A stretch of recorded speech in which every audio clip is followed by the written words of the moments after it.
저한테 주제를 김윤수 교수님께서 이걸 주셨는데 오늘 딱 강의 끝났을 때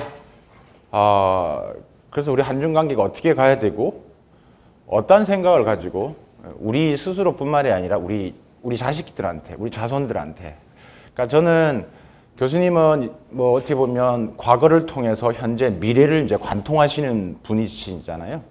그러니까 저는 어떻게 보면 지금 돌아가고 있는 여러 가지 이슈들 그것으로 인해서 조금 더 이제 저는 이제 경제 경영을 하고 어떻게 보면 정치 경제를 같이 하는 사람 입장에서 앞으로의 한중 관계가 어떻게 흘러가야 되는지 어떻게 갈 것 같은지 그러니까 이런 부분에 있어서 오늘 조금 여러분들한테 좀 맥을 잡아 드릴 수 있는 시간이 됐으면 좋겠다라는 생각이 듭니다. 그래서 제가 이제 시작을 하면서 저 개인적으로 주변에서 저를 판단하는 기준은 있는 것 같습니다. 요즘 박승찬 막 이렇게 얘기를 말씀하시는데 제가 그냥 이론적인 것만 이야기를 하지는 않거든요. 그러니까 현장을 항상 기반을 하고 그 기반에서 정형화시켜서 방송에서 이야기하고 칼럼에서 이야기를 합니다.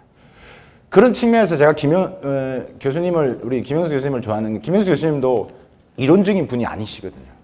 이론은 기본인데 코로나 안 있으면 현장을 막 돌아다니시잖아요. 그게 저한테는 제가 멀리서 교수님을 뵀을 때는 너무 멋있었고 분야는 달랐지만 교수님 가실 때 한번 따라가서 진짜 현장에서 나도 중국 역사 이야기 듣고 물론 저도 많이 돌아다니지만 깊이가 다르잖아요.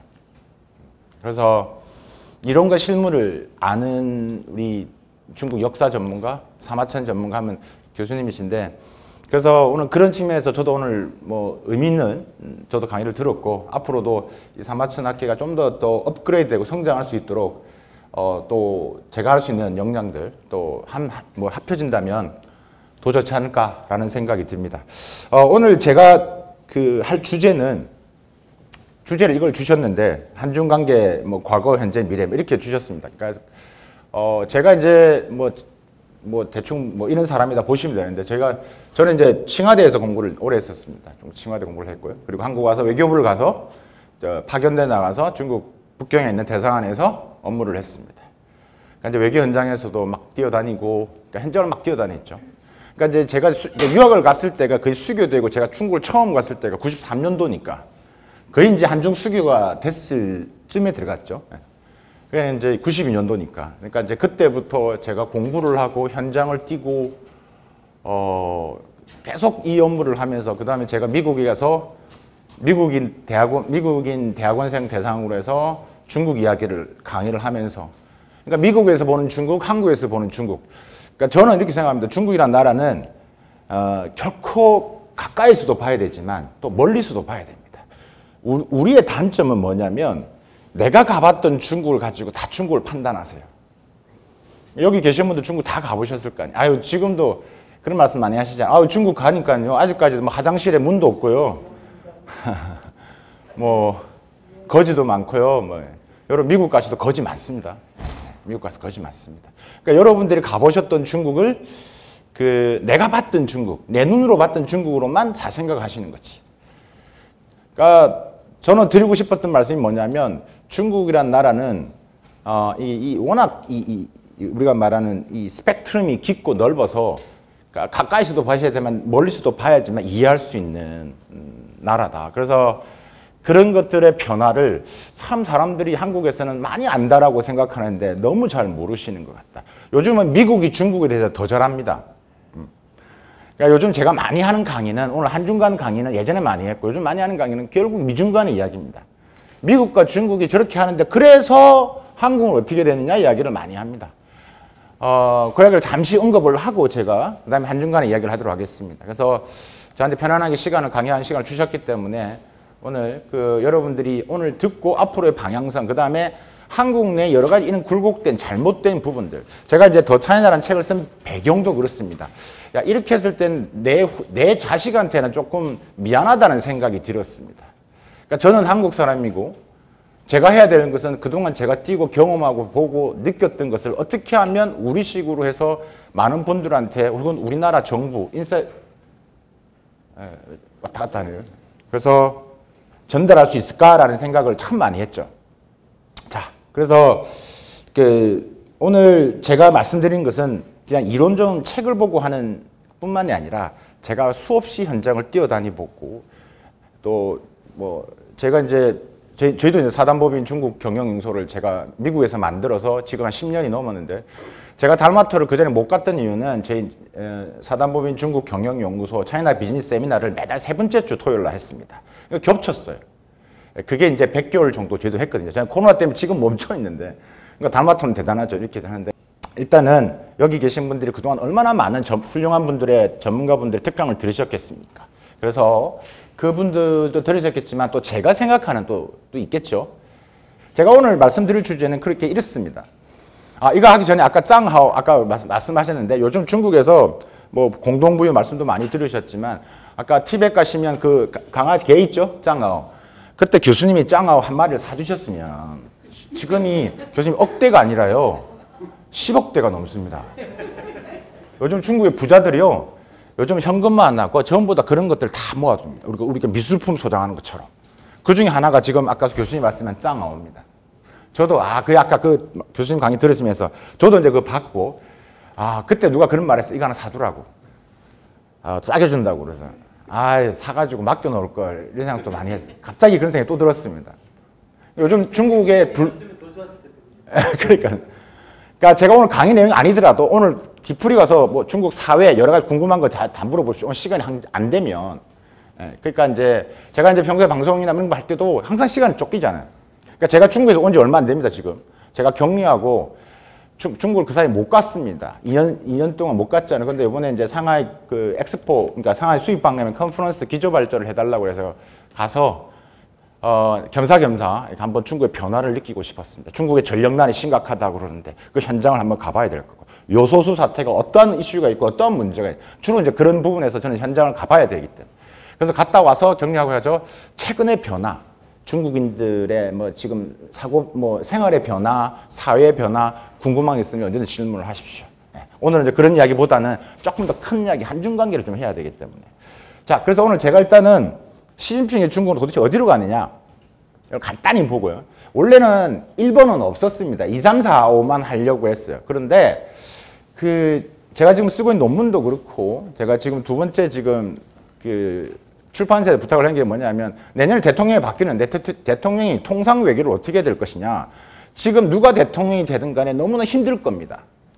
그러니까 지금 미중 간 이슈에서 그러니까 우리가 스스로 만들어내는 것들이 많습니다. 뭘 만들어내냐면 우리 스스로 먼저 결정을 해버리는 거죠. 우리 여론 자체가 무조건 미국 쪽으로 가야 돼.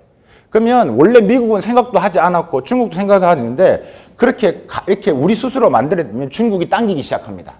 어허허 한국 그러면 안 되지. 야야야야 일로 와 이러죠. 그러면 진짜 우리가 걱정하는 양자택일의 이슈까지 가게 됩니다. 그러니까 저는 걱정이 많아요. 새로운 대통령이 오면 분명히 이슈가 더 커질 것입니다. 앞으로의 미중 관계는 그러니까 경제 안보, 제가 지금 쓰고 있는 논문에 경제 안보라는 게 결국 뭐냐면 지금 미국이 뭐 사람마다 다르겠지만 전문가들마다 다르겠지만 미국이 중국을 저렇게 하는 것은 단순합니다. 단순하는 게 뭐예요? 중국이 성장하는 게 두렵다. 어떻게 보면 왜 저렇게 누리려고 하지? 그러니까 중국이 제가 자료도 넣었겠지만 지금 눌리지 않으면 안 되겠다라는 긴박감이 든 거죠. 그러니까 경제안보라는 게 앞으로의 미래의 전쟁은 사람이 싸우는 게 아니거든요. 앞으로 미래의 전쟁은 뭡니까? 로봇이 가서 총을 쏘고요. 드론이 가서 폭탄을 쏩니다. 모든 게 이제 앞으로 미래의 전쟁은 그렇죠. 그러면 그걸 하기 위해서는 크게 두 가지가 있어야 됩니다. 미래 패권, 우리가 말하는 경제안보, 드론이 가서 쏘고 로봇이 가서 직접 사람 총싸움을 하는 거예요. 그럼 그것을 잘하기 위해 미래 패권 두 가지를 갖고 있는 나라가 이깁니다. 첫 번째 반도체, 두 번째 AI입니다. 그죠? 자 그러면 여러분 아시겠지만 AI를 잘하기 위해서는 인공지능을 잘하기 위해서는 또 두 가지의 기본 요소가 필요합니다. 첫 번째 빅데이터, 두 번째 슈퍼컴퓨터가 필요합니다. 그것을 돌리기 위해서는 어마어마한 양을 돌리기 위해서는 딥러닝에 해서는 그 슈퍼컴퓨터가 필요합니다. 결론적으로 말씀드려서 인공지능은 중국이 이미 여러 부분에 있어서의 미국을 앞서가고 있습니다. 제 얘기가 아니라 제가 이런 말씀을 드리는 것 부분에서는 제가 책에서도 이렇게 썼지만 저는 중국 자료 전혀 안 씁니다. 미국 통계, 유럽 통계, 일본 거 그래야지만 한국에서는 믿어줄 것 같아서. 중국 거 갖다 쓰면 아 저거 못 믿으니까 저거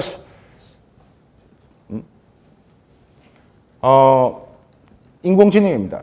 그러니까 지금 바이든 행정부가 왜 저렇게 반도체 지금 일어나고 있는 반도체 공급망을 하기 위해서 야 들어와 하고 있잖아요. 그죠? 와 들어와 다 들어와 협박하는 협박을 하고 있습니다. 왜 그랬어요? 지금 인공지능 AI가 두 가지인데 인공지능하고 반도체인데 인공지능은 넘어갔다고 판단이 되는 거죠.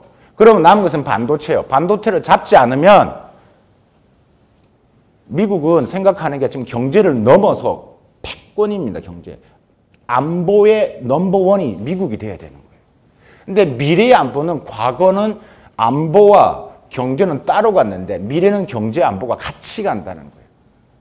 그러니까 이거 잡지 않으면 안 된다는 매우 긴박감이 있습니다. 오늘 제가 이 주제를 가지고 이야기를 주로 많이 하는데 오늘은 이제 그 맛배기만 잠시 보고 오늘 저한테 교수님 주신 게 한중관계니까 그래서 그 이야기를 잠시 하고 그 다음에 이제 한중관계 이야기를 좀 들어가도록 하겠습니다. 반도체 얘기 나왔으니까 한 가지만 좀 더 이야기를 할게요. 반도체는 며칠 전에 제가 며칠 전에 여러분 지난달이죠. 미국이 그 반도체 전 세계에 있는 반도체 생태계에 있는 기업들한테 기업 내부 정보까지 제출해라. 이런 거 다 알고 계시죠? 그때 제가 이제 아무도 이야기를 잘 안 하는 거예요. 그냥 당연히 미국이 요구했으니까 줘야 된다는 가설하에서 이야기를 하는 거예요. 근데 여러분들 그 내용을 제가 칼럼도 여러분 지금 검색도 해보시고 되는데 그 내용을 보시면 쉽게 말하면 너 팬티 무슨 색깔까지 입었니? 너 화장실 하루에 몇 번 가니? 양 적어서 화장실 갔던 그 양 적어서 다 보고해? 이겁니다. 쉽게 말하면. 말도 안 되는 거지. 아무리 우리가 미국이 동맹이지만 그거는 좀 아니다라는 것들이죠. 근데 그리고 나서 미국 상무부장이 그런 말을 했습니다. 그거 너가 싫으면 안 줘도 돼. 그런데 안 주면 또 다른 방법이 있어. 그게 이제 국방수권법이라는 거죠. 그래서 너무나 답답했습니다. 이거는 중국 때문이 아니라 우리를 위해서. 일본이 과거에 왜 반도체가 잘 나가다 왜 망했는데 왜 저렇게 몰락을 당했는지. 그러니까 제가 그 정부가 나서서 그 이야기를 하지 않으면 안 된다는 그 당위성을 첫째, 둘째, 셋째가 이야기를 했었습니다. 칼럼도 했고 방송도 했습니다. 그 중에 뭐 아까 말한 일본 사례도 있을 것이고 우리의 자존심에 있을 것이고 세 번째가 뭐냐면 중국이 보고 있다. 중국이 보고 있다는 말은 우리 반도체 기업에는 중국에서 우리가 돈을 제일 많이 보고 뒤에 자료가 나올 겁니다. 우리가 중국과의 수출 부분에 있어서 반도체 양이 엄청납니다. 전체 우리 반도체 수출의 거의 뭐 반 이상을 중국에서 팝니다. 근데 그 정보를 중국 걸 빼고 줄 수가 없거든요. 내부 정보를. 그러면 다 묻혀서 들어가게 돼 있습니다. 그럼 중국 애들이 가만히 있겠어요? 가만히 안 있죠, 중국 애들이. 그러면 이제 우리 같으면 지금 삼성 시안에 나가 있는 삼성 반도체, 삼성전자, 그 다음에 저 무속에 있는 SK 하이닉스 다 불러드릴 겁니다. 쉽지 않습니다. 그러니까 지금 우리는 안 줬다라고 이야기하는데 중국 정부는 설마 안 줬을까? 그러니까 제가 이런 말 하는 이유는 그냥 상상이 아니라 제가 이번에 갔어도 그럴 것이고 저도 소통을 가서 할 거 아니에요. 제가 칭화대, 제가 한국동문회장도 맡고 있지만 여러 이제 나름의 통로가 있지 않겠습니까? 그러면 이제 걔들이 이제 여러 주판을 날리고 있는 것들이 어떨 때 이거 터트릴 것인지. 그러니까 조금 조마조마하는 것도 솔직히 많습니다. 제 입장에서. 그래서 내년에 대통령이 바뀌면 정말 잘해야 합니다. 그래서 리더십이 중요합니다. 그래서 제가 앞에서 오늘 책, 요즘 김현수 교수님이 리더십 이야기도 많이 하시지만 제가 그 한중관계 리더십이라는 이야기를 제가 오늘 마지막으로 주제를 가져 던질 겁니다. 자, 그러면 들어가면서 시진핑 이야기 좀 할게요. 여러분들이 지금 시진핑 3년이면 가느냐 안 가느냐 고민이 많으실 것 같잖아요. 그죠? 일단은 제가 생각한 결론적인 말에서 갈 것 같습니다. 3년이면 일단 갈 것 같아요. 중국을 이해할 때 5세대 지도부인데요. 크게 그냥 세 명의 지도부로만 이해하시면 됩니다. 그러니까 중국을 만든 사람, 중국을 경제적으로 성장하게 만든 사람, 그죠? 덩샤오핑. 그 다음에 이 뒤에 3세대, 4세대 지도부들은 그냥 2세대 덩샤오핑에 그냥 갖다 붙이면 됩니다. 그러니까 이제 세 사람이죠. 마오쩌둥, 덩샤오핑, 바로 시진핑입니다. 시진핑은 그러니까 뭐 누구 혹자는 그런 말을 하죠. 아, 시진핑 와서 너무 어깨 힘주고 말이야. 우리 중국이 어떻게 했기 때문에 미국한테 저렇게 얻어맞는 거야. 이렇게 말을 하는데 저는 좀 생각이 다릅니다. 그러니까 도광양해를 안 했기 때문에 저렇게 됐다. 도광양해는 워낙 잘 아실 거고. 근데 저는 개인적으로 중국이 도광양해를 할 수가 없습니다. 무슨 말이냐면 도광양해라는 게 뭡니까? 네가 워낙 크고 튀면 미국이 가만 안 놔둘 거야. 그러니까 항상 이렇게 움츠리고 있어라는 거예요. 근데 그게 저는 불가능하다고 보는 이유는 중국이 이미 덩치가 너무 컸기 때문에 숨을 내야 숨을 수가 없습니다. 시진핑이 2013년도 여러분들이 중국 경제를 이해하실 때 혹은 앞으로 이제 이해하실 때 중국을 보실 때 연도 3개만 머릿속에 기억하십니다. 1978년도, 2013년도, 그 다음에 내년 2022년도. 그 내년도가 매우 중요한 겁니다. 이 연도를 기억하시면 됩니다. 그럼 그럼 78년도는 뭐야? 중국이 지금의 경제 개방을 통해서 지금에까지 오게 만드는 거죠. 개혁 개방을 했던. 그러니까 중국에서는 항상 공산당원이 뭐라고 하냐면, 그러니까 1978년 개혁 개방 이래로, 그러니까 항상 중국에서 그걸 중국어는 거도산이라고 그러는데, 중국어로는 自从1978년 改革开放以来 이런 말을 항상 하죠. 여기 중국어 하시는 분도 계시죠? 78년도, 2013년도가 뭐냐면, 바로 이제 그러니까 중국이, 그러니까 시진핑이 이제 바로 들어온 날인데, 그러니까 5세대 지도부가 들어온 날인데, 5세대 지도부로 들어왔다고 해서 그 시작을 한 날이 연도라고 해서 기억하라는 게 아니라, 이때부터 중국이 나 이제 싼 거 메이드 인 차이나 안 하려고. 나 이제 메이드 인 차이나 안 하려고. 나도 이제 intellectual manufacturing in China 하려고. 옆에 한국 보니까 한국도 예전에 70년대, 80년대 못 살았대. 근데 한국이 산업의 고도화를 하더라. 고도화를 하면서 어느 순간 세계 글로벌 10위 정도 하는 나라가 됐어. 야, 우리도 고도화 한번 해보자. 근데 우리는 한국이 없는 2가지를 갖고 있어. 첫 번째, 나는 일단 돈이 많아. 두 번째, 나는 한국처럼 대통령이 바뀌면서 정책이 왔다리 갔다리 안 해. 우리는 못 먹어도 그거 직진. 무서운 이야기입니다.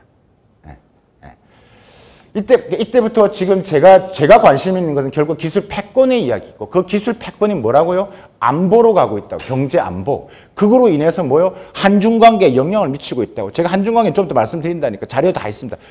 자료 필요하신 분 저한테 말씀 제가 보내드립니다. 자료는 열심히 제가 만들었으니까. 그래서 그 연도를 기억하시면 되고, 2013년도 또 하나가 이걸 이야기하면서 5세대 지도부 이야기하는 중요할 때, 시진핑은 2013년도에 이제 첫 1기 자기 정부 시작하는데, 시진핑 정권이 시작할 때부터 자기는 중국은 넘버 2였습니다. 중국이 넘버 2가 된 건 여러분 아시죠? 2009년도, 거의 2010년도, 그러니까 그 전에 독일을 초월하고 2008년도 독일을 초월하고 넘버 3가 됐고요. 2009년도 넘어서 2010년도 됐을 때 일본을 초월하고 넘버 2가 됐어요. 그때부터 우리는 중국을 G2란 말을 썼습니다.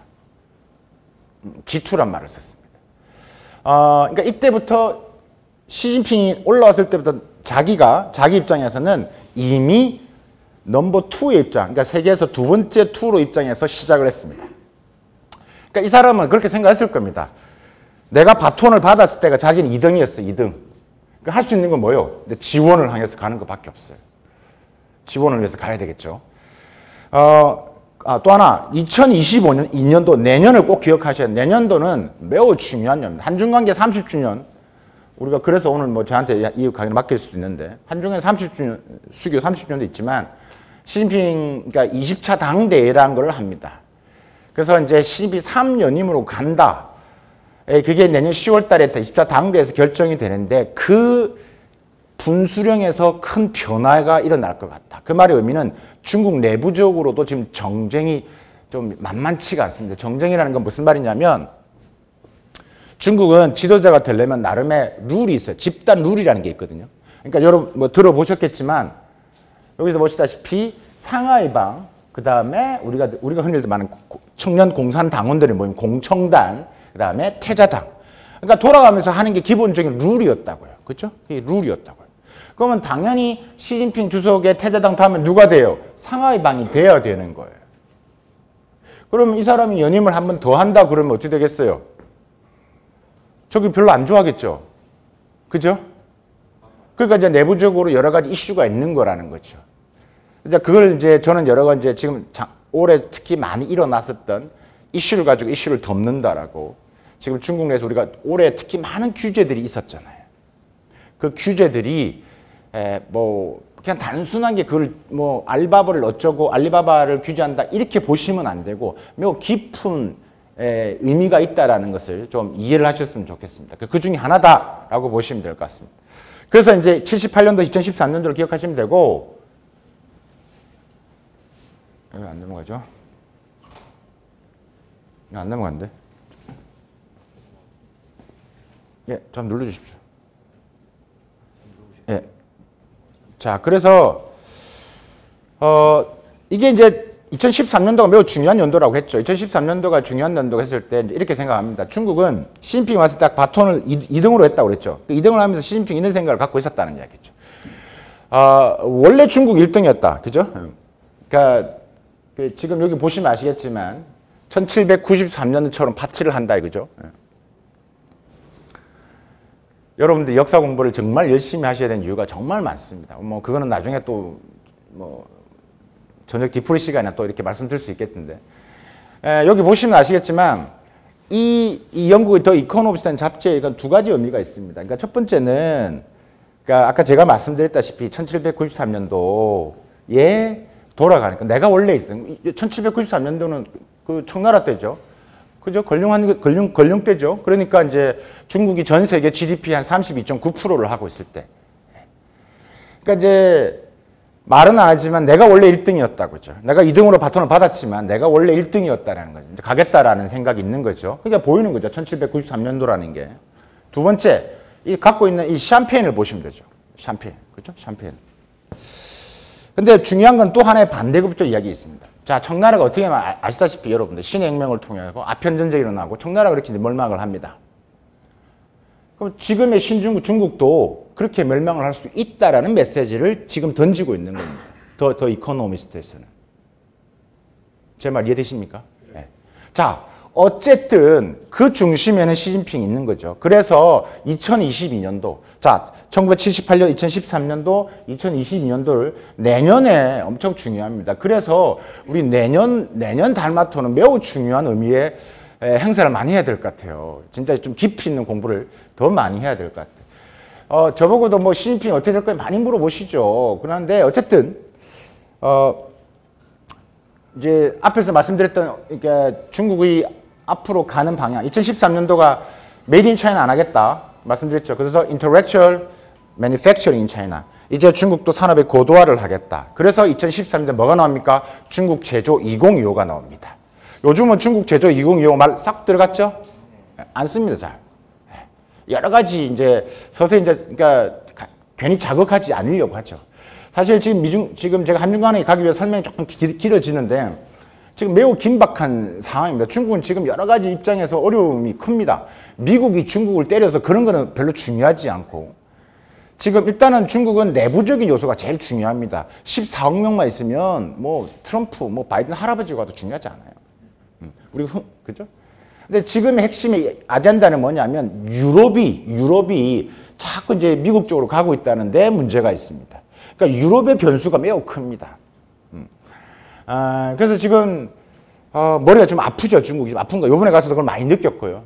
그러니까 제가 중국 가면 그냥 뭐 그래도 보지만 CCTV에서 중앙에서 하는 공산 뉴스에서 아젠다를 띄우고 그런 내용을 보고 중국 공산당 당원인 친구를 만나고 이야기를 해보고 소통을 해보고 하면 그 접점을 찾아내야 되는 게 저 같은 사람이 해야 되는 일이거든요.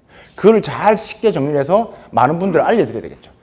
자, 아까 이제 영화도 봤으니까 제가 영화 이야기에서 하니까 제가 그 이야기도 할게요. 제가 이제 여러분들이 참 어떻게 보면 많은 한국 분들이 그렇게 생각하실 수 있는데 미국 영화를 보면 미국 영화는 항상 미래지향적이잖아요. 그죠? 네. 미래를 얘기하고. 중국 영화를 보면 항상 뭐 피용피용 항상 날아다니고 그지? 아까 보셨던. 네. 그러면서 이제 중국은 과거지향적이라는 말을 씁니다. 근데 저는 이제 그것을 그렇게 보지는 않거든요. 그러니까 중국은, 미국은 300년의 역사고 미국은 진짜 5,000년이 넘는 역사. 그러니까 뭐 미국은 당연히 돌아볼 역사가 없으니까 당연히 이제 미래를 봐야 되는 것들이죠. 그러니까 중국 입장에서 이런 겁니다. 그러니까 뭐 과거 지향적에는 워낙 많은 컨텐츠가 있는 부분들이고 특히 중국한테 많은 계기를 만들어줬던 게 미국의 이 쿵푸 팬다라는 영화였습니다. 쿵푸 팬다를 가지고 2013년도 이 비슷한 시기에 중국 정부가 딱 내부적으로 했던 고민이었어요. 야, 미국 애들이 있잖아. 왜 우리 걸 가지고 돈을 저렇게 많이 벌지? 돈을 버는 게 우리는 그렇게 많이 자동차 만들어봐야 그렇게 뭐 만들어봐야 애게게 요거 버는데 쟤들은 있잖아. 애니메이션은 하나 버는데 부가가치가 어마어마하네. 근데 걔들이 쓰고 있는 모든 컨텐츠는 우리 거야. 여러분 쿵푸 그죠? 팬다. 무술도 중국 거고 팬다도 중국 거 아니야. 왜 우리 걸 가지고 미국 애들이 돈을 버는 거야? 야, 컨텐츠가 돈이구나. 역사가 돈이구나. 저 교수님 죄송합니다. 역사가 돈이구나. 이 말을 해서 죄송합니다. 그런 말을 한단 말이죠. 제가 중국 친구 먹을 때 그런 말 합니다. 문화가 돈이고 역사가 돈이야. 그러니까 자 합니다. 야, 이게 문화의 힘이, 그 다음에 이게 소프트웨어가 중요하다는 것을 느끼게 됩니다. 그러면 돌아보게 되죠. 유명한 사건이 있죠. 그 달에 우리가 유인우주선, 우리나라가 유인우주선 보내려면 앞으로 20년, 물론 최근에 있지만 아주까지도 15년, 20년이 걸린답니다. 사람을 태워서 우리 스스로. 근데 중국은 예전에 보냈죠. 달에 유인우주선을 보내는 우리나라, 중국이 야, 어떻게 볼펜 심 하나, 이 기술이 없어서 수입을 하냐? 리커창 총리 말 한마디에 디비진 거죠. 난리가 난 겁니다. 1년 만에 만들어냈습니다. 그러니까 이제 모든 것을 생각이 되는 거죠. 야, 애플이 있잖아. 우리가 여러분 잘 아시는 애플, 아이폰, 아이패드가 있는데, 애플 보시면, 애플은 디자인하고 AS는 다 미국에서 합니다. 중국에 다 생산을 하죠. 거기에 밸류체인을 보시면 있잖아요. 여러 나라가 있습니다. 우리나라도 돈 많이 법니다. 중국은 버는 것은 싸게 만들어서 인건비만 받습니다. 600불짜리 아이폰이요. 초창기 모델 600불짜리 아이폰이요. 미국이 AS와 디자인만 해서 600불짜리에서 162불을 가져갑니다. 그럼 중국은 얼마나 가져가느냐? 12불을 가져갑니다. 그러니까 못하겠다 이런 짓. 생각이 바뀌는 거죠. 이건 뭐예요? 아까 말씀드렸죠. 야, 매니찬 하지 말자 이제. 우리도 인텔리전트 혹은 지금 이야기했다시피 intellectual manufacturing 차. 우리도 이제 가자. 중요한 연도입니다. 또 하나 생각이 있죠. 야, 어차피 중요한 연도로 왜 중요한 연도래? 이때가 중요한 연도라고 했죠. 또 하나가 야, 미국과 중국 부분에서 우리가 미국과의 부분에서 할 수 있는 것은 어차피 전통 산업에서는 미국을 따라잡을 수 없다라는 걸 알게 됩니다. 그래서 뭘 하게 해요? 무조건 디지털 경제로 가려고 합니다. 디지털 경제로. 그러니까 이때부터 본격화되기 시작합니다. 여러분 기본적으로 중국이 지금 1대1을 통해서 가고 있는 국가들과 그러니까 쭉쭉쭉 뻗어가는 것과 그다음에 미군의 기지 분포도가 거의 비슷하게 따라가고 있습니다. 오늘 제가 미중간 이야기를 하면 또 길어지기 때문에 빨리빨리 넘어갈게요. 어쨌든 지금 미국 내는 민주당이나 공화당이나 지금의 중국의 전선은 변함이 없습니다. 이게 이제 예전에는 우선 이야기는 늘공어공했죠. 이제 미국이 이제 어쩌다 공무원이니까 이제 또 대통령 바뀌면 또 바뀔 거야 이러는데 앞으로는 안 그럴 것 같습니다. 민주당이 공화당이나 중국에 대한 부분에 지금의 스탠스가 크게 변하지 않을 것 같습니다. 자, 그러면 상황이 이제 답답해질 수밖에 없는데 그 중간에 끼어 있는 우리나라 입장에서는요. 중국이 디지털 경제로 가면서 제일 우리가 쉽게 설명드릴 수 있는 하나가 뭐냐면 이겁니다. 제가 이제 이것은 이제 우리가 흔히들 맥거프의 법칙이라는 말도 쓰는데 그러니까 중국이 흔히 쪽수가 많잖아요. 그래서 이런 말을 많이 하잖아요. 그래서 이제 중국에 뭘 팔면 10억 개를 팔고 옛날 이런 말을 많이 했는데 사실 과거의 그런 개념과 이제 앞으로 미래 그러니까 우리가 말하는 디지털 인구의 이 속도는 완전 다릅니다. 그게 이제 맥거프의 법칙이라는 건데 예를 들면 이런 겁니다. 이제 과거에 초고속 인터넷이 중국이 1억 명을 그런데 한 15년이 걸렸습니다.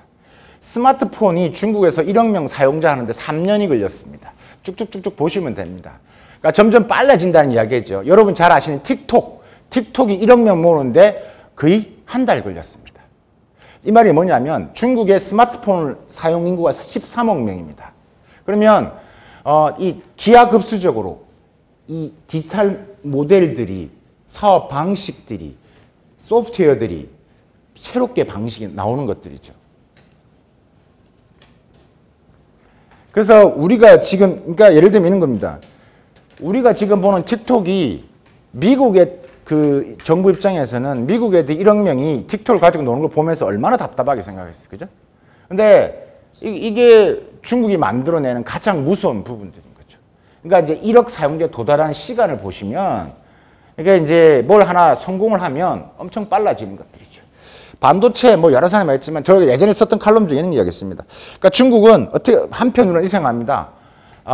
물론 힘들지만 어차피 와야 될 계기다 생각하고 이걸 통해서 반도체를 해야 되겠다. 물론 그들이 말하는 기다림이 성공한 어차피 우리는 지금까지도 그렇게 왔어 라고 생각을 하는 것 같습니다.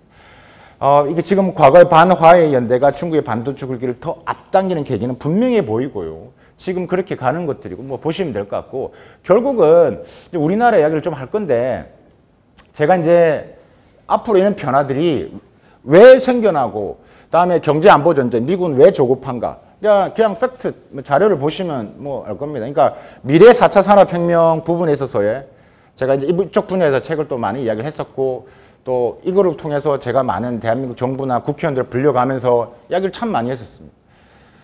왜 조급한가? 지금 제가 서두에서 깔았다시피 두 가지입니다. 그죠? 말씀드렸죠. 인공지능과 반도체입니다. 그래서 반도체를 하는 거다.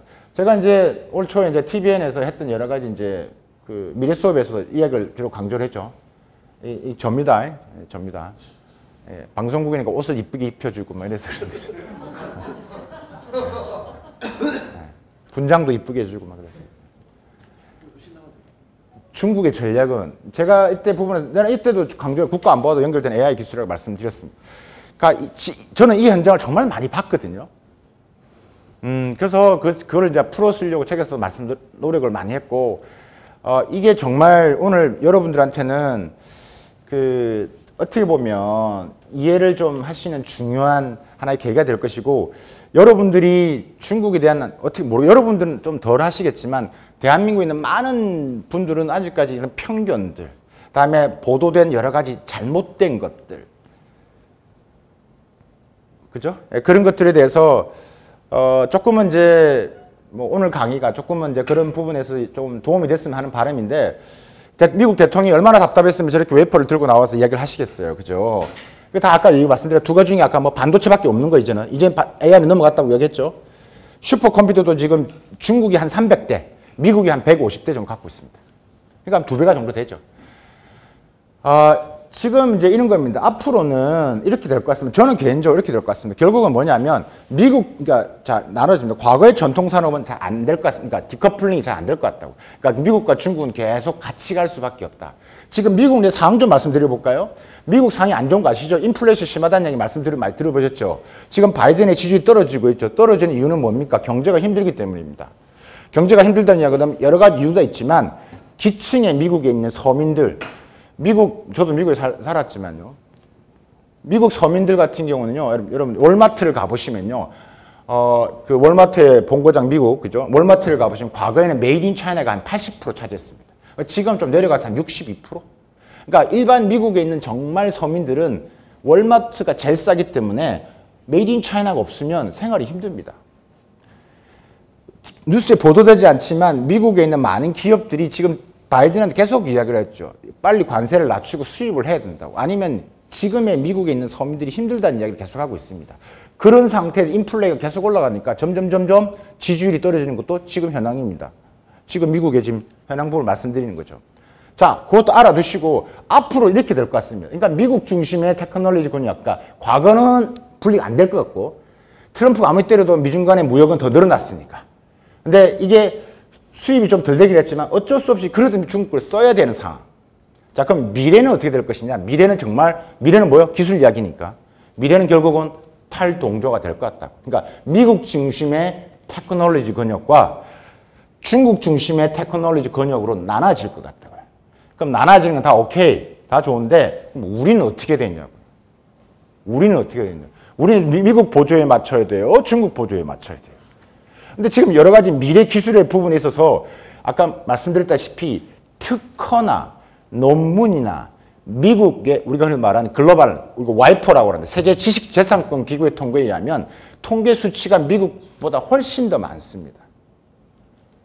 미국이 지금 인공지능에서 그래도 중국보다 앞서 나가고 있는 것은 우리가 제너럴 AI라고 하는데 여러분 그 로봇이 이렇게 사랑을 하는 감정을 느끼는 그게 이제 제너럴 AI라고 하는 거고 중국의 AI 부분들은 흔히들 내로 AI라고 하거든요. 그러니까 뭐 안면 인식들, 그죠? 이런 것들 중국이 강하다고 하는데 그러니까 미국이 그래도 앞서 나가고 있었던 게 휴머노이드, 로봇이 감정을 느끼고 로봇과 사랑을 하는 그런 드라마, 미래 영화 드라마 보셨잖아요.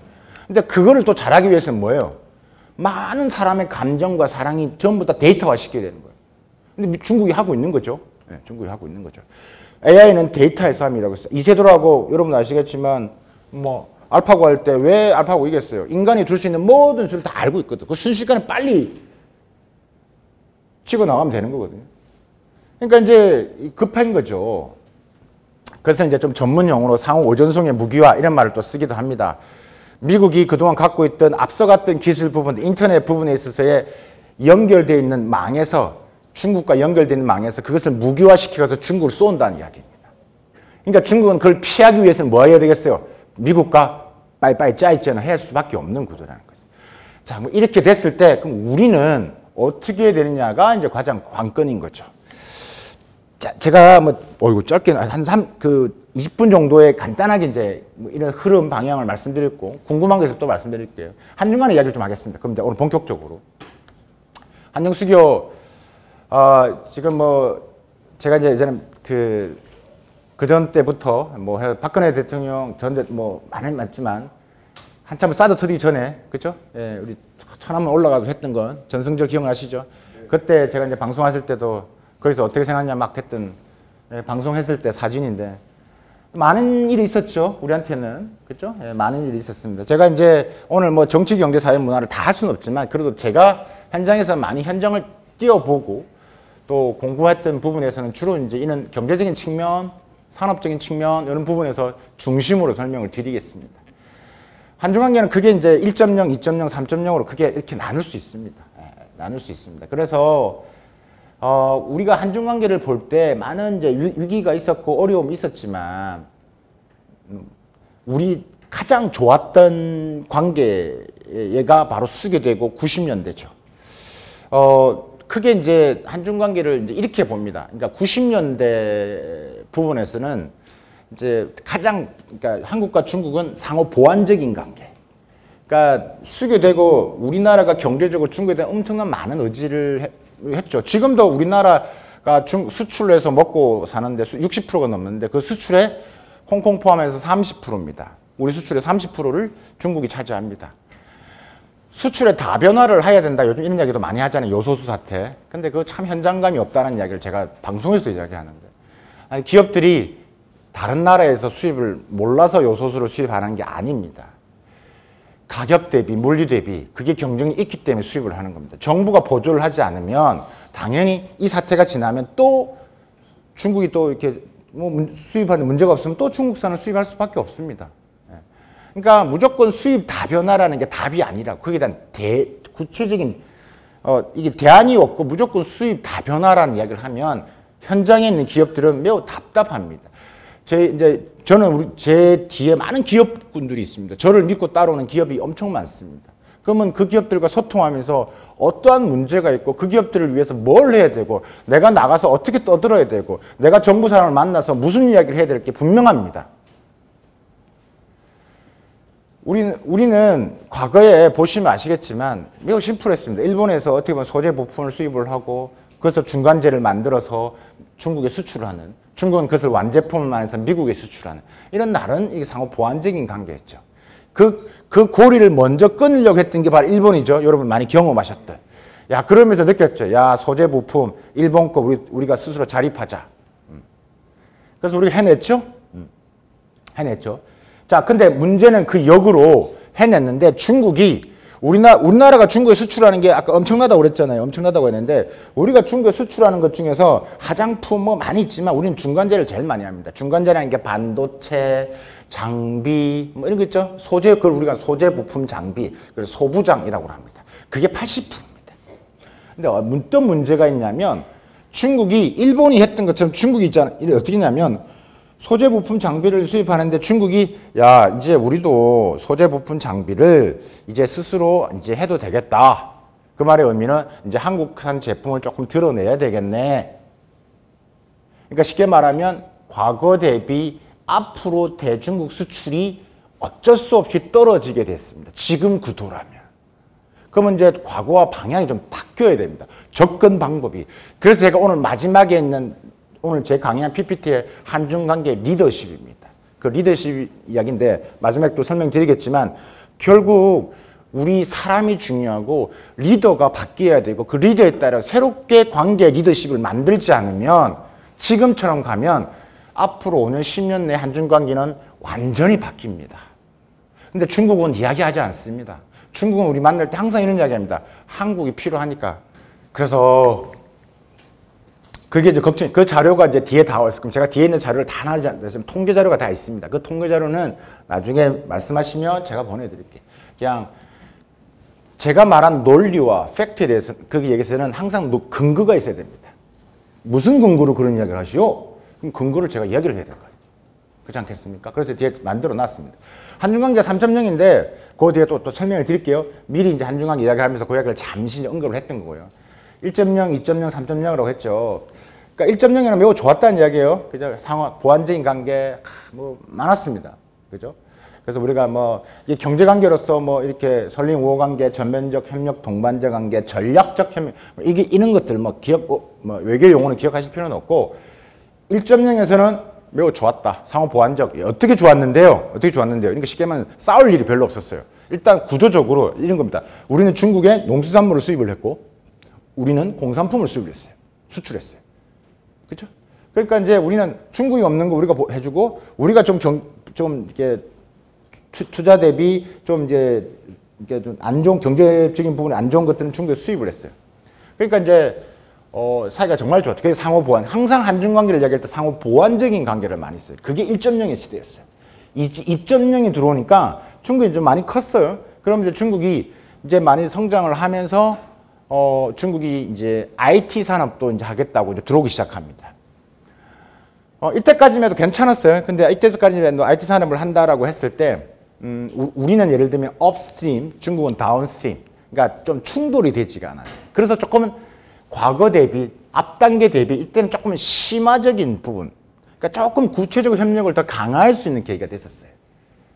이때 이제 중국 입장에서는 한국이 매우 필요했죠. 왜? 중국이 WTO 가입이라는 가장 획기. 제가 이때 경제통상관을 대사관에서 북경에서 했었는데 중국 2001년 12월 11일입니다. 지금도 기억합니다. 그때 거의 뭐 밤을 샜던 것 같습니다. 그러니까 중국이 WTO 가입한다는 것은 정말 전 세계에 기회가 온다는 거였거든요.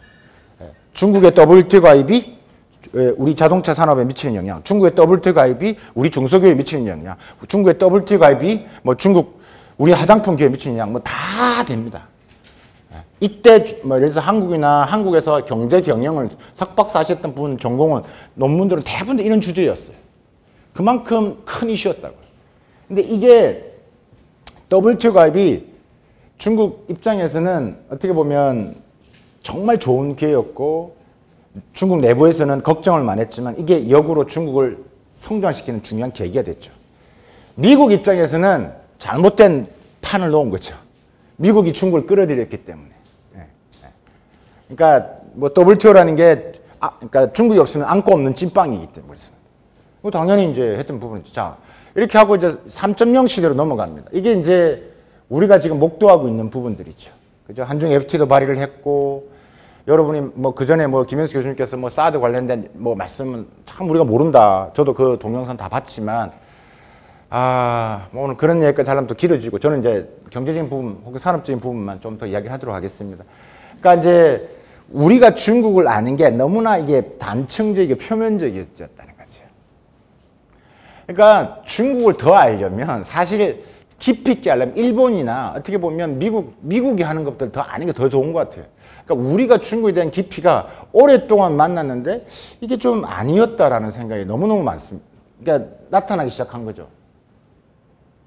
그래서 이제 그런 부분에서 보시면 될 것. 또 제가 좀 뒷부분에서 좀 더 자료를 볼게요. 이건 이제 우리 사람 인적 자원. 오늘 제가 한중 관계를 이야기하면 사람 이야기 또 해야 되니까. 사람 관계가 인적 자원 교류가 뭐 지금은 좀 줄어들었지만 뭐 코로나 때문에 계속 뭐 성장을 해왔죠. 그죠? 그래서 지금 저 통계를 좀 보여드릴 건데 이제 한국이 그다음에 중국이 어떻게 경제 성장을 하면서 규모를 비교를 좀 해봤습니다. 그래서 중국이 얼마나 빨리 성장했는지 우리가 성장했는지 비해서가 이제 알 수가 있는데요. 이거 이야기하면 이야기를 안 할 수 없습니다. 중국이 언제 그럼 이런 말 중국 경제가 지금 보시다시피 92년도 한중 수교될 때와 지금 했을 때 이 작년 기준일 때 얼마 뭐 지금 보면서 뭐 한 30배 정도 성장을 했는데 미국 이야기를 그럼 중국 경제가 미국을 언제 추월할 것이냐? 지금 G2라고 그랬죠. 지금 미국이 한 20조 정도, 20조 달러 되니까 중국이 한 15조 좀 되니까 이제 제가 하는 이야기 아니라요. 뭐 월드뱅크나 IMF나 많은 뭐 이런 유엔이나 하는 이야기는 경제 규모로 중국이 미국을 추월하는 것에 대해서 한 2030년도 초반을 잡았습니다. 제 이야기 아닙니다. 근데 코로나로 인해서 그 길이 좀 빨라졌죠. 2028년도가 지금 가장 확실하게 보고 있습니다. 그러니까 앞으로 한 7, 8년 내에 경제 규모로 미국을 초월하는 것은 거의 뭐 팩트라고 보시면 됩니다. 그럼 그때 되면 또 한번 휘청거리겠죠. 또 난리 날 겁니다. 그렇죠?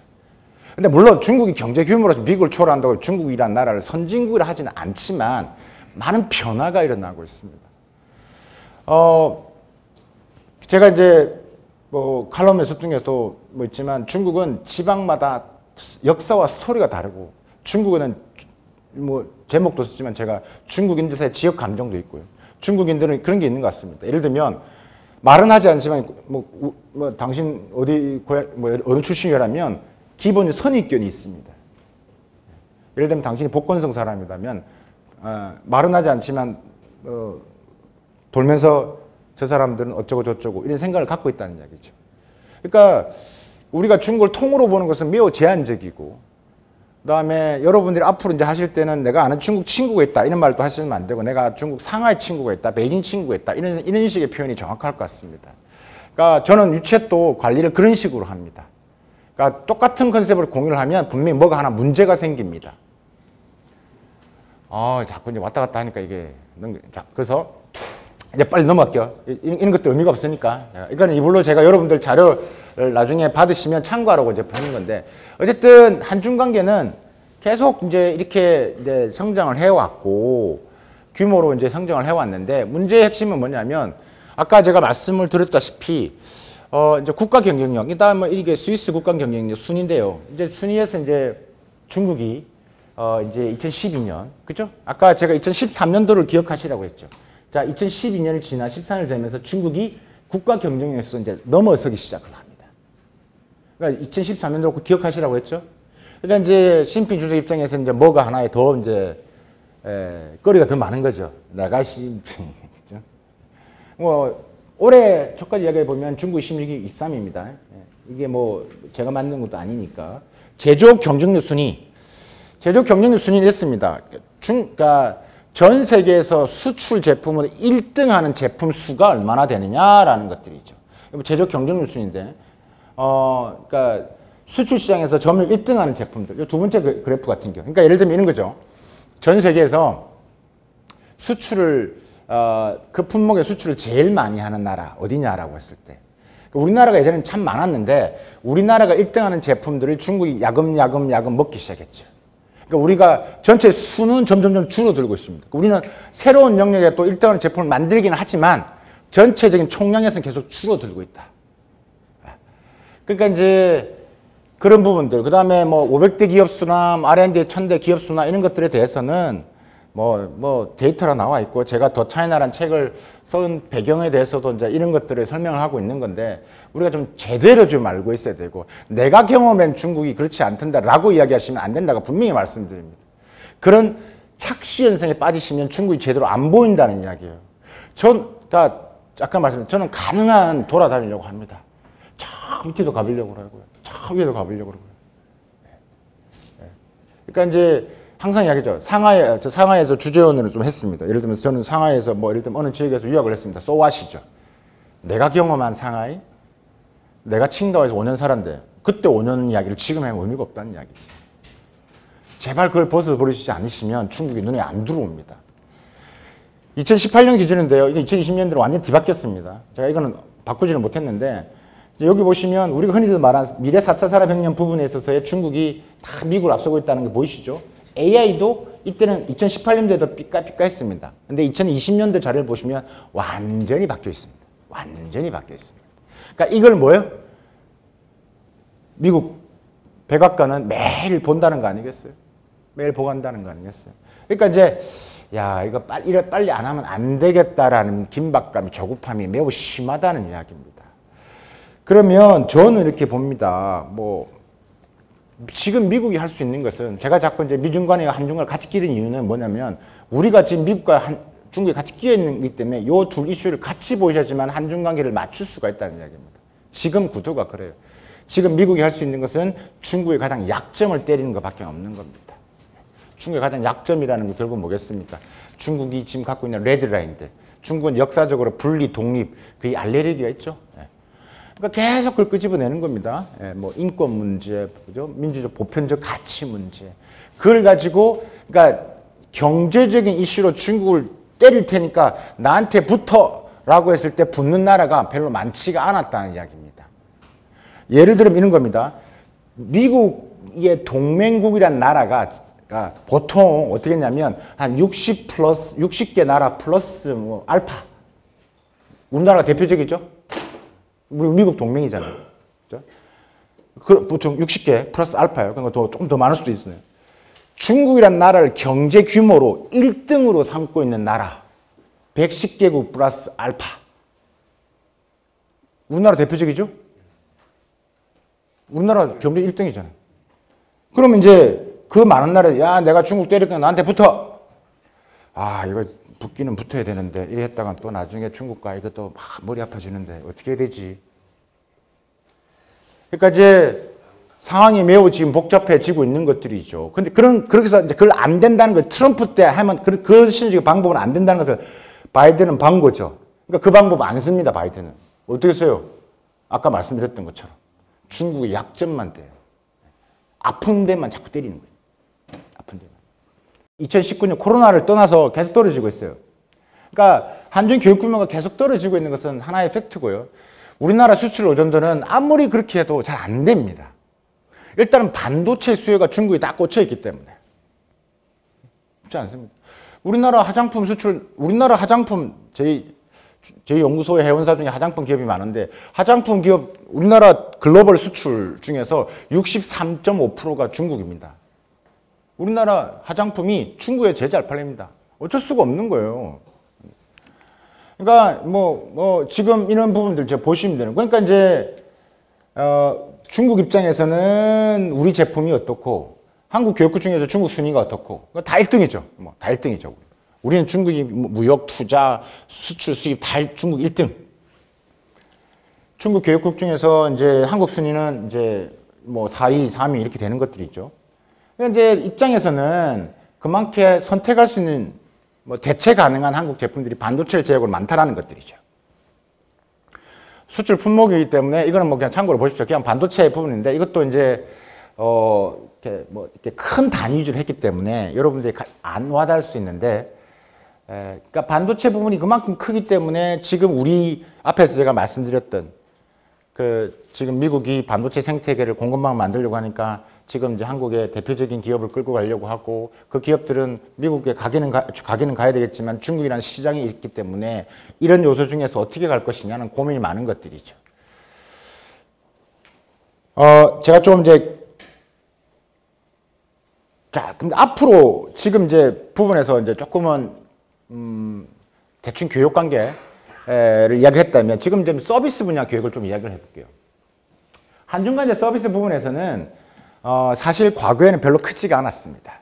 그러니까 서비스란 분야는 무슨 말인지 아시죠? 서비스란 분야는 예를 들어서 금융 서비스, 법률 서비스, 유통 서비스, 의료 서비스 뭐 이런 것들 다 서비스 분야라고요. 그러니까 서비스 분야가 중국의 제일 약한 부분이기도 합니다. 그러면 지금 이제 서비스 분야 투자가 적었지만 계속 올라가고 있는 추세입니다. 지금 한국과 중국이 한중 FTA 후속 협상이라는 걸 하고 있습니다. 그러니까 1차 협상은 이미 했고 2015년도, 16년도 발효를 했죠. 그게 지금도 서비스 투자 협정이라고 서투 협정이라고 지금 진행이 되고 있습니다. 그래서 계속 이제 올라가고 있고 우리가 이쪽 분야에서의 이제 생각을 많이 하고 있죠. 그래서 이제 특히 의료 쪽 분야들, 그렇죠? 의료 서비스 분야들도 많은 지금 생각을 하고 있고 중국이 이제 이런 서비스 분야에 대해서 한다고 했을 때 점차적으로 우리가 가장 한중 간의 FTA에서 체결하는 서비스 협정이기 때문에 의미는 남다를 수 있다. 자, 그러면 양국 간의 이야기를 조금 더 제가 회고를 좀 더 해볼게요. 이제는 둘 나라 간의 이제 무역 거래는 서로가 다 많았는데 투자 이야기를 좀 더 해볼게요. 아까 서비스 이야기 했으니까 투자는 우리만 짝사랑을 했죠. 우리만 중국에 투자를 엄청 많이 했죠. 그죠? 네, 많이 했습니다. 근데 중국이 우리나라에 투자를 별로 안 했죠. 근데 최근에 보시면 중국의 대한국 투자도 조금씩 늘어나고 있습니다. 우리나라 대중국의 투자의 방향성도 조금 다릅니다. 제가 뒤에서 아마 자료를 또 보여드릴 텐데, 그죠? 이거 투자 보실 텐데,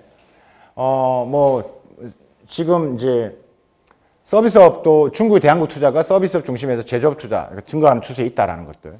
우리나라의 대중국 투자는, 매체에서 여러분이 들어보셨던, 탈중국 되고 있다, 빠져나가고 있다, 이런 말씀 많이 들어보셨잖아요. 그죠? 거기서 나오는 기업들은 어차피 나와야 될 기업, 우리가 말한 노동 집약형 기업들입니다. 그러니까 중국의 이제 인건비가 올라가고, 중국의 인건비가 올라간다는 것은 결국 중국의 5대 사회보장보험, 중국은 주택공적금이라 가지고 직원하고 회사가 또 돈을 내서 집을 살 수 있게끔 하는 또 사회보험이 있어요. 그게 주택공적금 제도라는 게 있습니다.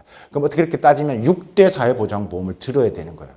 그러니까 인건비도 올라가는데 6대 사회보장보험까지 내면 그 기업이 분담해야 되는 게 월급도 올려주고 그 월급의 60%에 50% 해당되는 사회보장비용까지 또 기업이 분담을 해야 되니까 옛날처럼 물건을 팔면 되는데 뭘 팔면 기업이 버틸 수가 없는 것들이죠. 그러니까 그 중국에 나갔던 기업들이 이제 제조기업들이 탈중국하게 됩니다. 중국이 우리 기업의 무덤이냐 기회이냐, 제가 수없이 들었던 질문이고 현장 부분에 있어서 계속 이야기했던 부분들입니다. 삼성이 나와서 여러분들 잘 아시겠지만 저기 베트남으로 가고 지금 현대자동차가 힘들다 그러고 제가 오늘 이게 이제 동영상을 찍고 이게 이제 전체적인 하다 보니까 이제 그 기업 입장에서는 어떻게 받아들일 수 있는 것도 있을 거고 또 내부적으로 이제 거기에 현업을 뛰고 계신 분들이 저한테 했던 이야기도 있을 것이고 사실 좀 조심스러운 내용 부분도 있을 겁니다. 그러니까 왜 현대나 삼성이 안 될 수밖에 없었던 이유를 단순히 사드라는 이슈만으로 접근할 것이냐? 저는 그렇게 보지는 않습니다. 현장을 보고 현장 인터뷰를 하고 시장을 보고 했을 때 예를 들어서 사드가 있다 하더라도 사드 할아버지가 와도 중국에 잘 파는 제품들도 많이 있습니다. 비건한 예로 하나만 들어볼까요? 여러분들 가장 제가 현장에서 봤을 때 예를 들면 가장 쉬운 우리가 소비재 제품 식품 이야기를 해볼까요? 사드 때문에 다 나온 거 아닙니까? 예를 들면 이런 겁니다. 여러분 불닭볶음면, 삼양의 불닭볶음면. 불닭볶음 조사하면요. 저희 연구소에서 조사를 했어요. 그러면 100명 조사하면 한 70%가 뭐라고 그러냐면 일주일에 불닭볶음면을 그러니까 조금 이제 여러 층이 있겠지만 젊은 친구 같은 경우 일주일에 불닭볶음면을 일주일에 2번 안 먹으면 심장이 벌렁벌렁 뛴대요. 진짜요. 아니 사드랑 제가 불닭볶음면 좋아하는 거랑 무슨 관계 있죠? 수출이 사드 때도 불닭볶음면 수출 계속했습니다. 다른 사례도 다 있습니다, 여러분. 전체적 영향이 있었겠지만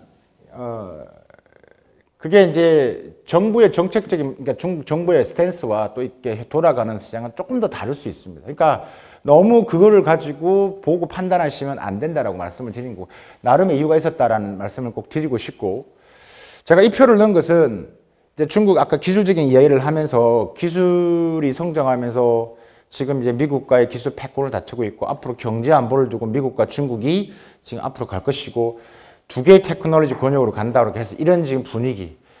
뭐 세계 지식재산권국에서 중국이 특허, 뭐 논문, 중국이 이렇게 앞서 나오고 있다 말씀을 드렸는데 그렇게 갈수록 가장 영향을 많이 받는 나라가 어디? 이 독일의 가장 권위 있는 연구소에 됐던 거. 국가별로 다 표시를 한 겁니다.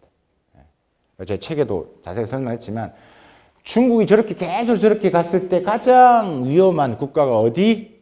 미국이 아니라 여기 독일에서는 사우스 코리아, 한국을 본 겁니다. 그 말의 의미는 한국과 중국 간의 관계가 과거의 산업적인 협력 구도가 제가 이제 뒤에서 말씀드렸지만 1.0, 2.0, 3.0이 들어왔을 때는 제가 아까 2.0까지만 설명드렸어요. 3.0은 이제 뒤에 자료를 보면서 설명드리려고 한 겁니다. 3.0에 들어와서는 거의 똑같아집니다. 제품군들이. 그러니까 이제는 경쟁 플러스 협업을 해야 되는 구조에 와 있는 것들이죠.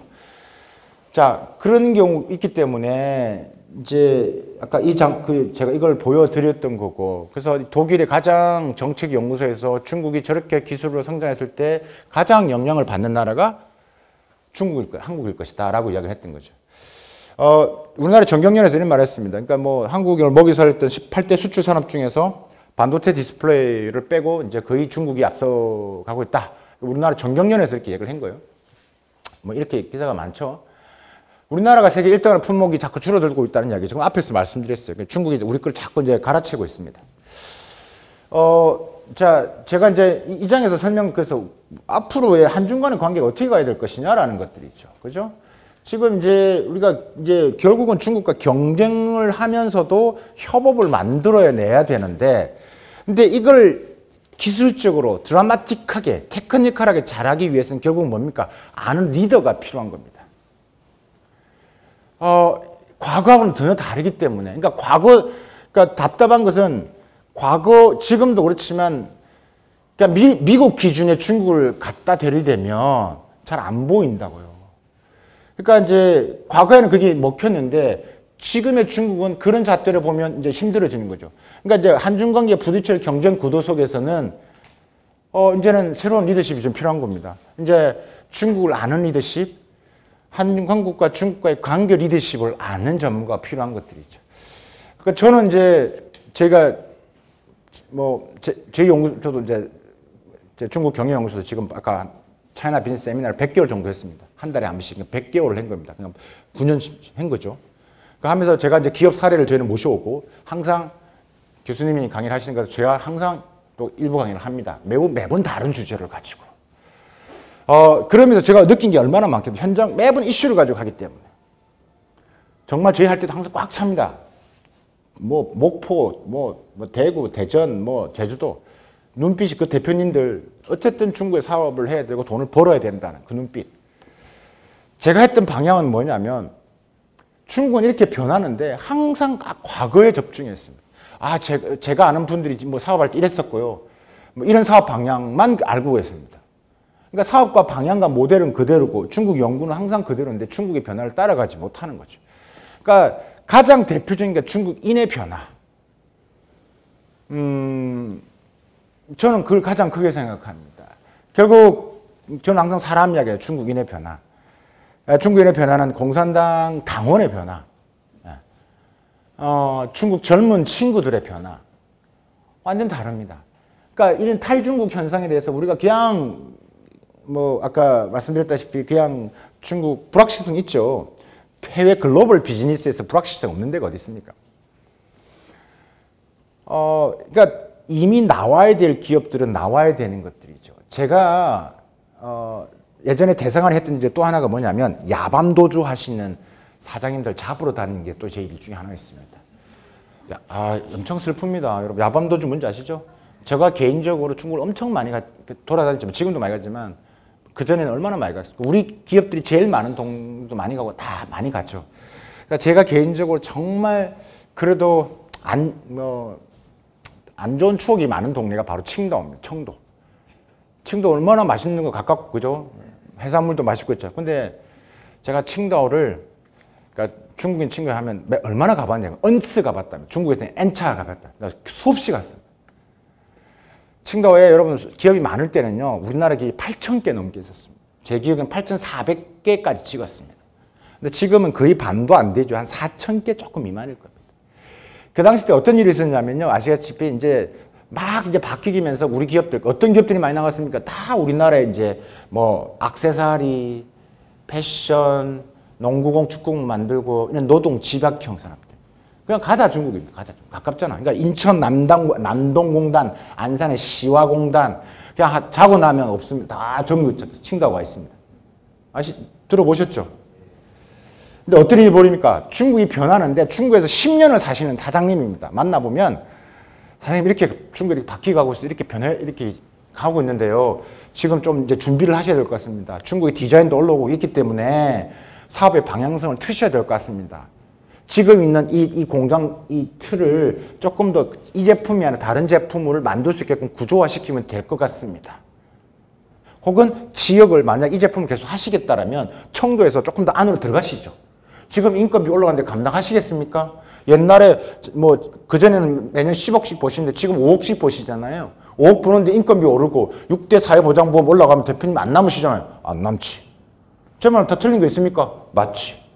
그럼 두 가지 선택하셔야 된다고요. 그러면서 하시는 말씀이 있습니다. 내가 중국 10년을 살았는데 말이에요. 그래도 중국에는 못 따라와야 될까? 내게 최고야.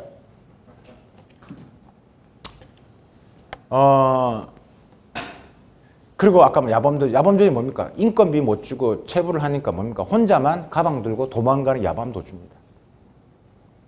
그 야밤도둑 사장님을 만났어요. 그 호텔에서 만나서 칭다오 모 호텔. 지금도 호텔 이름 기억나는데. 그래서 이제 나가면 안 되기 때문에 그래서 만났어요. 그러니까 제가 하는 일은 뭐예요? 그분들을 왜냐하면 그것 때문에 한중관계가 매우 안 좋아질 때였다고요. 무슨 말입니까? 왜? 우리 기업분들이 가서 임금을 체불하니까 그 청도에서는 얼마나 싫어하겠어요. 얼마나 안 좋은 게 계속 불만을 이야기하지 않겠습니까? 대상안에 계속 이야기할 거 아니겠습니까? 근데 그것을 어쨌든 무마시키고 이렇게 좀 부드럽게 만드는 게 제 역할이었습니다. 대표님 어떻게 하면 되겠습니까? 그러니까 이제 그 대표님 말씀은 이런 거죠. 내가 10년을 살았지만 중국이 어떻게 변했어? 대표님 제가 예전에 2년 전에 내가 만났을 때 말씀드렸잖아요. 두 가지 중에 하나 선택하라고. 이 공장 라인 바꾸시고 다른 제품을 하시든가 아니면 안으로 들어가시라고. 내가 30년간 이거 했는데 바꿀 수 있겠어? 그래서 내가 10년 동안 중국에 살았는데 대표님은 10년을 사셨지만 맨날 공장하고 집만 갔지. 내가 몸은 중국에 있지만 중국의 변화를 알고 계시냐고요. 대표님이 알고 있는 중국은 칭다오에서 성량구 아시죠? 청량구. 칭다오의 청량구만 아시는 거예요. 그 대표님이 한국 가시면 중국 10년 하시니까 대표님은 중국 다 전문가시고 이런 말 하실 거 아니겠어요? 10년 동안 중국 사업했으니까. 그래서 우리가 이런 겁니다. 중국과 한국을 보는 게 서로 달라요. 우리 기업분도 살지만 중국을 제대로 못 보는 거죠. 지금까지 한중관계 30주년을 이제 제가 이제 경제적인 부분은 간단히 말씀드렸지만 사실 사회적인 변화, 중국 젊은이들, 중국인의 변화를 이야기를 한다면 좀 더 재밌는 게 더 많을 수도 있을 것 같습니다. 그러니까 우리가 서로 다른 거울을 보고 있는 것 같아요. 그러니까 이런 거죠. 그러니까 여성들은 항상 그걸 보면 나는 항상 뚱뚱하다고 생각하고 남성은 보면 나 식스팩 있고 막 이렇게 나름 혼자 자화자찬 하잖아요. 그러니까 이 사고방식, 남녀의 차이처럼 항상 다르게 생각하는 것이에요. 중국을 이해하는 것도 혹은 내가 중국 사업을 하는 것도 나와 다름을 인정하는 순간부터 시작합니다. 중국은 내 잣대로 이해하시면 절대 안 들어오니까 나와 다름을 먼저 인정을 하셔야 돼요. 그래야지만 보이는 겁니다. 제가 지금 정리할 거건데요. 제가 아까 차이나 1.0 아까 말씀드렸죠. 농수산물 수입하고 우리는 공산품을 판다. 그걸 전문용어는 산업 분업이라는 말을 씁니다. 자, 다시 한번 머릿속에 넣을게요. 산업 분업. 이게 90년도였어요. 90년도, 2000년도 초반이었어요. 2000년대 넘어오면서 중국 차이나 2.0을 맞았어요. 그게 뭐라고요? 산업 내 분업이라고. 중국이 아까 뭐라고? 이제 IT 산업으로 한다고 들어온다고 그랬죠. 우리는 업스트림, 다운스트림. 이때까지만 괜찮았어요. 네. 근데 중국이 안으로 들어왔어요. 이때까지만 해도 뭐 할만했었다고 말씀드렸어요. 근데 3.0, 이게 2000년 초반이었고 2010년대에 들어서기 시작하면서 중국과 한국은 3.0을 맞이하게 됩니다. 그게 품목 내 분업 플러스 경제. 그 경쟁에 대한 스토리는 앞에서 이제 꾸준히 계속 쭉 설명을 드렸습니다. 이제 수직적인 분업이 아니라 수평적 분업으로 가고 있고 이런 분업의 구조가 변화되는 것은 저는 현장에서 수없이 봤고 제가 도와줘서 여러분 이름만 대는 아는 브랜드들 엄청 많이 같이 현장을 뛰어다녔고 그러니까 제가 이제 곧 나오는 책이 사례로 배우는 중국의 재구성이라는 책입니다. 사례를 가지고 중국이 어떻게 변화되는 것이 그냥 이렇게 말만 하면 재미가 없죠. 오늘 제가 사례를 말씀 많이 못 드렸지만 그러니까 이제 재미있는 사례들 그 사례를 가지고 이제 곧 나올 건데 그 스토리를 보면 수직적에서 수평적 분으로 어떻게 변화되느냐를 알 수 있습니다. 제가 이제 남은 시간 미래를 좀 가려고 하는데 제가 많이 질문 받는 겁니다. 그래서 우리나라 어떻게 됩니까? 라는 이야기합니다. 그래서 많은 분들이 이런 말씀 하십니다. 아, 무조건 제가 책에서도 이 장표를 한번 보셔야겠다.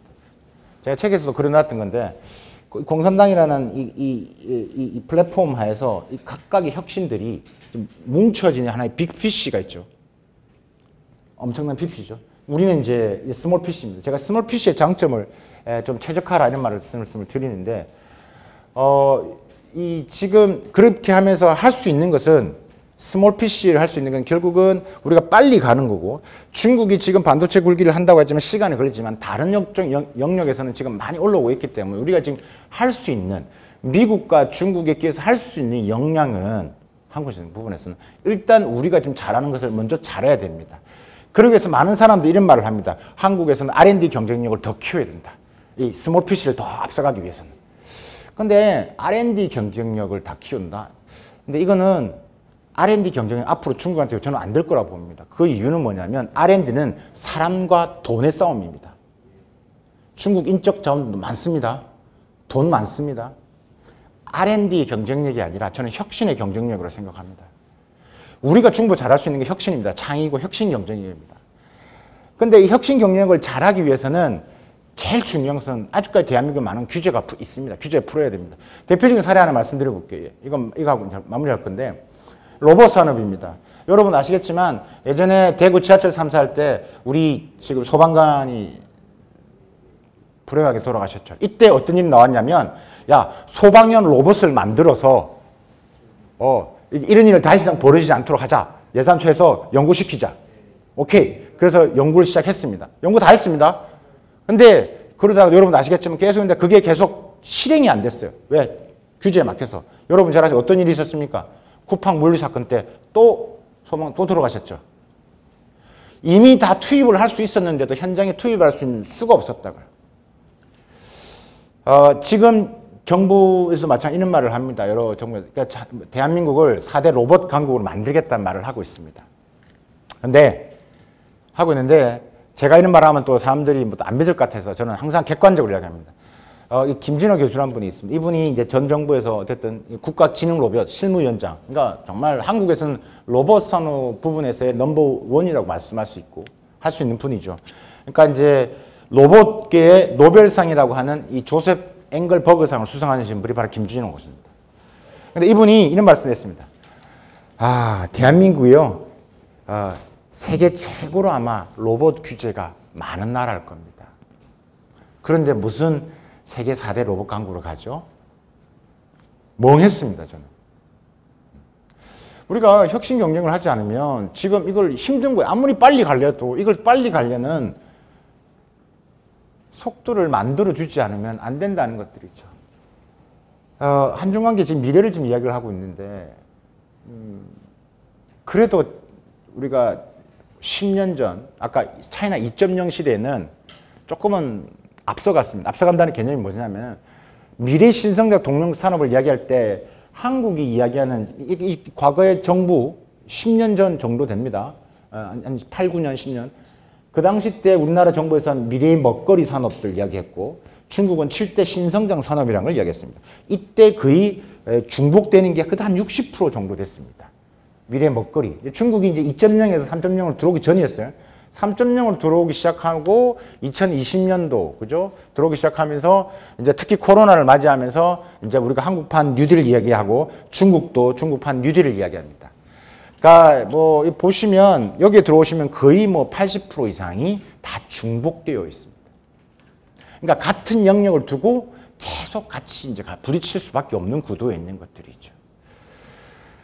우리가 이제 이런 부분에서 그러면 결국은 혁신 경로를 좀 다양화해야 된다라고 저는 생각을 합니다. 그래서 제가 이 장표는 이제 우리 기업들 부분에서 좀 사용하실 부분들인데 어떻게 내가 그 영역에 따라서 업종에 따라 경쟁 요소를 갖고 있는지, 그다음에 업종에 따라서 어떻게 내가 그걸 활용을 해서 액티브하게 인풋을 넣고 아웃풋을 뽑아낼 것인지. 그러니까 이런 것들을 조금 더 체계적으로 이제 그린 것들인데 오늘 여기는 뭐 이는 특히 이제 업종에 만약 여기는 제가 이제 차이나 빈스 세미나 같은 기업분들이 이야기가 많다라면 이제 이 내용들이 조금 중요하겠죠. 내가 지금 처한 게 어느 업종이고, 그렇죠? 어느 업종이고, 그 다음에 지금 내가 갖고 있는 기술의 성숙 단계가 어느 단계에 있다. 그럼 이제 그것을 쭉 이게 매트릭스를 통해서 그걸 뽑아내는 겁니다. 자, 마지막 넘어가겠습니다. 어떻게 보면 제일 중요한 거고 넘어가겠습니다. 제가 한중 관계 리더십입니다. 한중 관계 리더십. 저는 이제 우리 기업인들 저도 CEO 강연들 많이 하지만 기업인들 결국 CEO의 역량이 중요하다고 생각하는데 아시죠? 그죠? 이 가장 몸무게가 많이 나갔다는 이게 정말 대단한 공룡이었죠. 그죠? 오늘 여기 뭐 해남에 가면 공룡 박물관도 있다고 해서 브라운스톤이 있는데 이 브라운스톤 사우가 가장 큰 이게 30톤 정도 되는 거랍니다. 근데 이게 왜 사라졌느냐라고 했을 때 가장 이제 워낙 크니까 이제 이는 리스크 관리가 안 되는 것들이죠. 쉽게 말하면 이런 겁니다. 그러니까 조그만 벌에서 이게 어떻게 사라졌느냐라고 했을 때 지금 조그만 곤충이 예를 들면 이 꼬리를 물면 이 아픔을 느끼는 게 꼬리를 물면 한 20초 이상이 걸린다. 그러니까 물건을 막 물 때 한 20초 지나야 아야 이렇게 되는 거죠.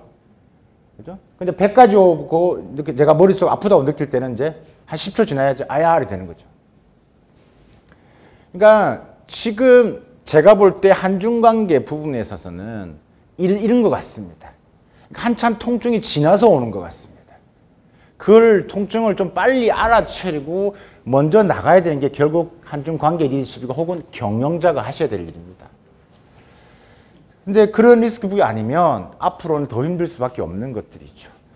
그러니까 사실 우리가 갖고 있는 역량들이 매우 큰데 아까 우리 안에서 중국을 보다 보니까 역량이 이렇게 힘든 것들이 있죠. 그러니까 리스크 관리 부분들 이 장표로 갈게요. 나머지 띄워놓고. 저는 리더가 변해야 중국 사업도 성공을 한다. 혹은 나라의 입장에서도 마찬가지로 리더가 따라서 앞으로 대중관계, 한중관계가 변화될 수밖에 없다고 생각합니다. 여러분 이 장표가 보면 뭐라고 생각하십니까? 아까 제가 보시면 그 중요한 게 뭐냐면 노키아가 제일 먼저 했죠. 근데 노키아가 존재감이 없죠. 예전에 노키아, 모토로라, 노키아, 삼성 그렇죠? 정말 과거의 폰의 3대 천분지기였잖아요. 3분지기였죠. 모토로라, 노키아, 삼성이었습니다. 근데 아시겠지만 모토로라, 노키아가 존재감이 없죠, 지금. 처음에 노키아가 스마트폰을 했어. 스마트폰을 먼저 했습니다. 근데 노키아가 스마트폰을 했지만 결국 혁신이라는 부분들, 먼저 R&D라고 스마트폰이라는 개념을 만들었지만 그것을 먼저 실행을 하고 했던 것은 결국은 애플이었습니다. 그죠?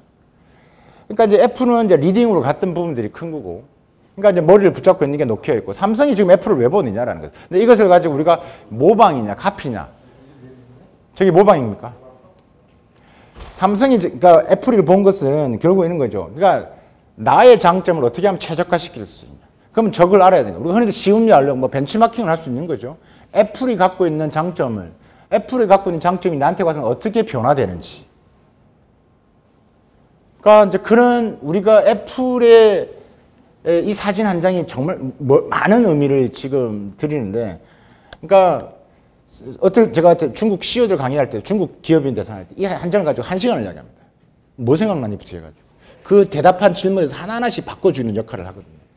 그러니까 이제 우리가 잘하는 것들, 그러니까 내가 중국을 알아야 되고 내가 미국을 알아야 되고 하기 부분에 있어서는, 그러니까 제가 한중 관계를 봤을 때, 우리 한중 간의 기업인들을 봤을 때 이게 너무 이게 불균형된 게 너무 많다라는 것들이죠.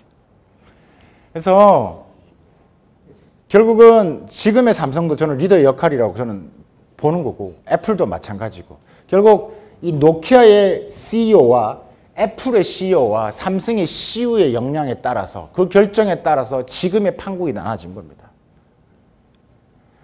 단순히 삼성이 애플을 너 뭐 하니? 너는 그거 만드니? 너는 너를 그렇게 만드구나. 나는 너의 장점이 나한테 오면 이렇게 변화될 수 있다는 것을 방향성을 만들고 거기서 혁신을 만들어가는 게 CEO의 역량인 거죠. 한중 관계가 한참 좋을 때 그냥 뭐든지 해도 돈을 벌 때가 있었습니다. 흔히들 그런 이야기를 할 때면 바람이 불 때는 대지도 난다고 하죠. 맞습니다. 근데 중요한 것은 그 와중에도 떨어지지, 바람이 멈췄을 때 안 떨어지는 것은 리더가 하는 겁니다. 이게 지금은 바람이 멈춘 상태입니다. 안 떨어지는 작업을 해야 됩니다.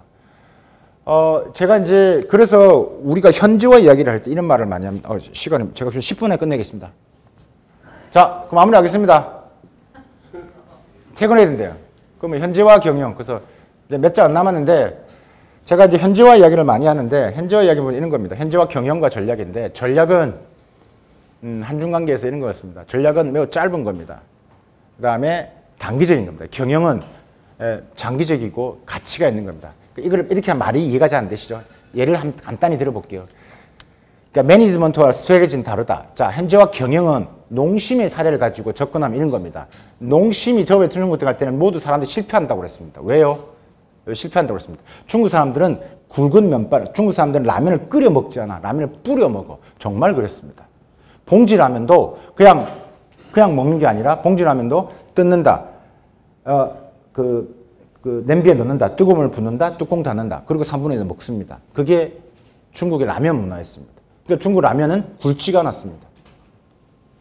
그걸 바꾸는 게 농심의 가장 큰 부분이었어요. 또 하나가 뭡니까? 농심이 들어갔을 때 중국, 그 당시 때 매운 것을 못 먹는 게 중국 사람이라고 했어요. 그러니까 매우 신짜인데 그럼 어떻게 되지? 매우 신라면을 단라면으로 바꿔야 되나? 이때부터 바뀌기 시작합니다. 중국의 문화를 바꾸기 시작합니다. 라면 문화. 라면은 끓여 먹는 겁니다. 그래서 바꾸기 시작한 게 농심이 이제 중국인들의 소비자를 바꿔서 라면을 끓여야 된다는 걸 하기 위해서 정말 엄청난 다양한 마케팅을 했습니다. 기본적으로 TV 광고부터 해서 옥외 광고까지. 어쨌든 그걸 바꾸는 게, 큰 걸 바꾸는 게 현지화 경영이고, 현지화 전략은 뭐냐면 매운 것을 먹게끔 중국인들을 만들기 위해서는 이렇게 필요한 것들을 하나의 우리가 슬로건 같은 걸 갖다 쓰는 겁니다. 모 대통령이 했던 유명한 말이 있죠. 만리장성을 가지 않으면 진정한 대장부가 아니다. 이것을 바꿉니다. 매운 것을 먹지 못하면 진정한 대장부가 아니다. 그러니까 우리가 현지화를 하는데 현지화도 나누어질 필요가 있다. 그러니까 경영이라는 게 매우 중요하다는 걸 말씀을 드리는 거고요. 중국을 이해할 때도 마찬가지인 것 같습니다. 조금은 변정법적 경영 현지화가 중요하다는 생각이 들고요. 그래서 좋은 것 중에서 나쁜 것이 있고 나쁜 것에 좋은 것이 있습니다. 우리 속에서 중국을 이해하시면 안 되고, 제가 좋아하는 말이 현재와 경영인 거고, 그래서 다 아실 겁니다. 이게 이제 같이 두드려야 됩니다. 그죠? 줄탁 동시든 줄탁 동기든 안에 있는 사람도 두드려야 되고 위에도 두드려야 됩니다. 우리 기업들이 두드린다고 되는 것도 아니고 정부가 해야 될 역할도 다 있는 겁니다. 그래서 새로 바뀌는 한중주 30주년에서 우리가 조금 더 변화되는 좀 기회를 맞았으면 좋겠다라는 생각이 들고요. 마지막 이장을 하고 오늘 마치겠습니다. 제가 제일 좋아하는 장표기도 합니다. 앞으로 한중 관계는 그냥 움직인다고 되는 게 아닌 것 같습니다. 그럼 마이너스의 부가가치를 만드는 것 같습니다. 저는 이제 움직일 동자에서 사람 인변을 하나 더 붙입니다. 그러니까 결국은 사람이 있어야 정의 부가가치를 만든다고 생각합니다. 그래서 중국 여행 간 거는요, 그냥 중국 어떻게 생겼다라고 보는 거고, 출장 간 거, 저는 이제 그냥 시장, 산업을 이해하러 간 거고, 정말 이제 사업하시는 분들은 중국인을 만나고 이해하는 게 중요하고 사람의 변화에 주목하는 게 제일 중요하다라고 생각을 합니다.